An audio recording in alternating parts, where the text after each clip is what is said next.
geobyte. Similarly, let us take the another important problem. Okay, look at the screen.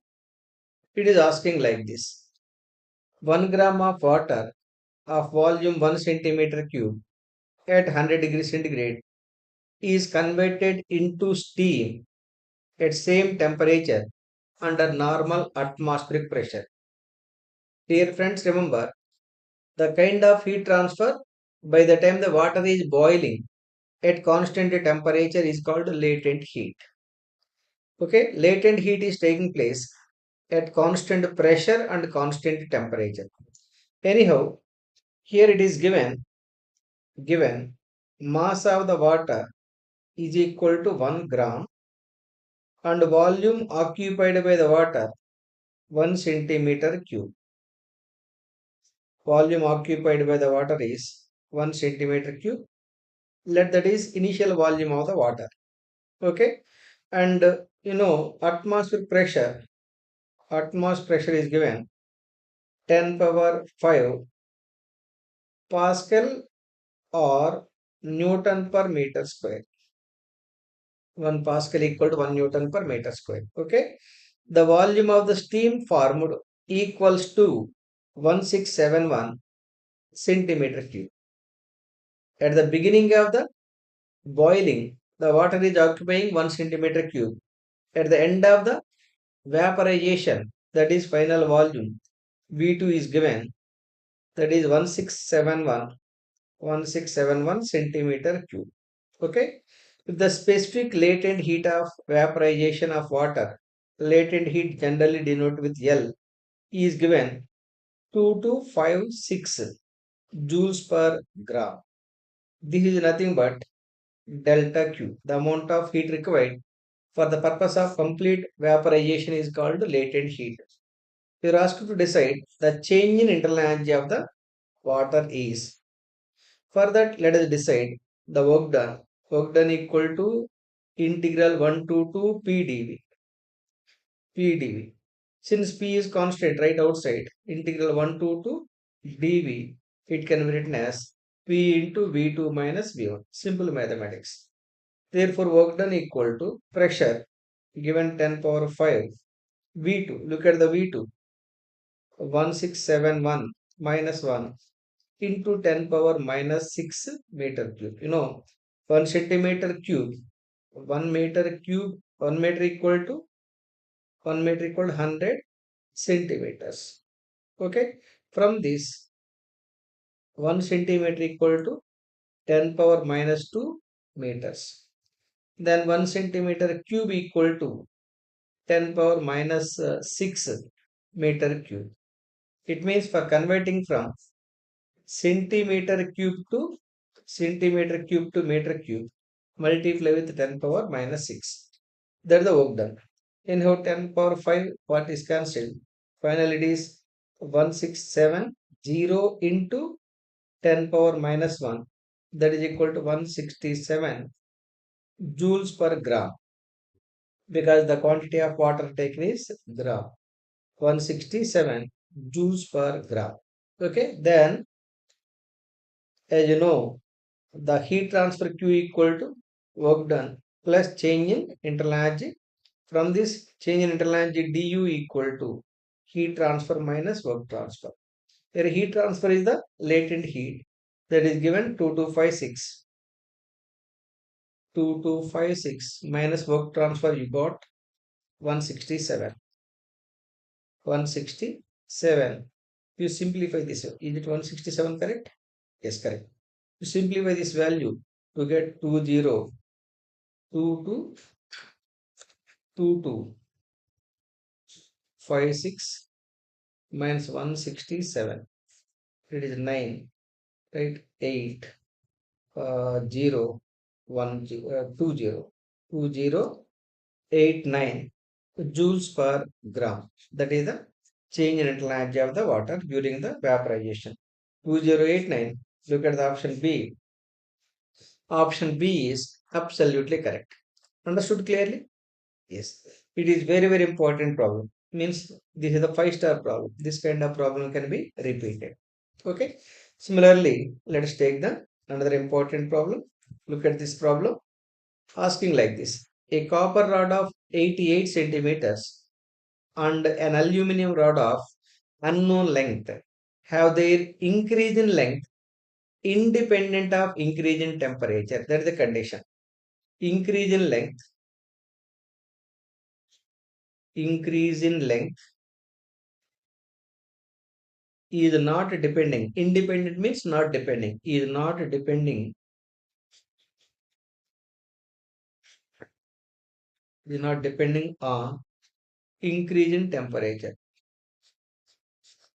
Increase in temperature. Okay. The length of the aluminum rod. Okay. You're asked to decide length of the aluminum rod. How much? While the length of the copper rod. Let me write it clearly. Length of the copper Cu. Length of the copper rod is given 88 centimeters. Here the coefficient of linear expansion for copper rod given 1.7 into 10 power minus 5 Kelvin inverse. Similarly, alpha for aluminium 2.2 into 10 power minus 5 Kelvin inverse. Dear friends, remember when increase in length is independent on the increase in temperature, the condition is alpha into L remains constant. The product of coefficient of linear expansion and its length remains constant. That means alpha AL, LAL must be equal to alpha copper into L copper, L copper. From this, length of the aluminum equal to alpha for copper into length for copper divided by alpha for aluminum. Alpha for copper given 1.7 into 10 power minus 5.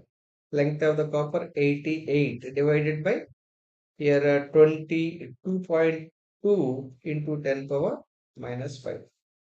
Here this 2.10 power minus 5 part is cancelled, equal to 1.7 into 88 divided by 2.2. Simplify this value for getting around 68 centimeters. That is the answer. Look at the option D. Option D is absolutely correct. Are you following clearly? Similarly, let us take the another important problem. Asking like this. The power radiated by a black body is P and it radiates maximum energy at wavelength lambda naught.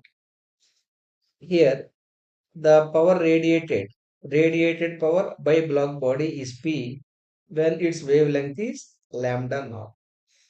If the temperature of the black body is now changed so that it radiates maximum energy at wavelength, here maximum energy at wavelength is 3/4 lambda naught. The power radiated by it becomes Np. This P maximum is given as Np. The value of N. What is the value of N? That is the question. Very simple question. Dear friends, as you know, according to Stephen's law, according to, listen carefully, Stephen's law, according to Stephen's law, you know, the power P equal to sigma into T power 4, T power 4. But according to Wayne's law, according to Wayne's law, right, the T is inversely proportional to mean wavelength. Inversely proportional, not directly proportional. 1 by 1 by mean wavelength. Therefore, I can say that T power 4 is proportional to 1 by lambda m power 4. Okay. So from this I can write that P is directly proportional to T power 4 because sigma and A is constant. Let us take another slide. Here P is proportional to T power 4, but T power 4 is proportional to 1 by lambda power 4. P is proportional to 1 by lambda power 4. From this I can write that P into lambda power 4 is equal to or is directly proportional to 1, or P into lambda power 4 is remaining constant. That means P1 lambda 1 power 4 equal to P2 lambda 2 power 4. Here P1 is given as P, lambda 1 is given as lambda naught. This is the lambda 1, this is the lambda 2. Lambda 1 equal to lambda naught and lambda 2 equal to 3/4 lambda naught. Okay, and final pressure P2 is given NP power 4 equal to NP into 3/4 lambda naught power 4. Okay, here the P is cancelled. Lambda naught power 4 equal to N into 3 for 4 by 4 power 4 into lambda naught power 4. Lambda naught power 4 is cancelled. Then N equal to what? 4 power 4 by 3 power 4. 4 power 4 is 256 divided by 81. Therefore, N equal 256 by 81. That is the answer. Look at the option 256 by 81. Option A is absolutely correct. Understood clearly? Yes.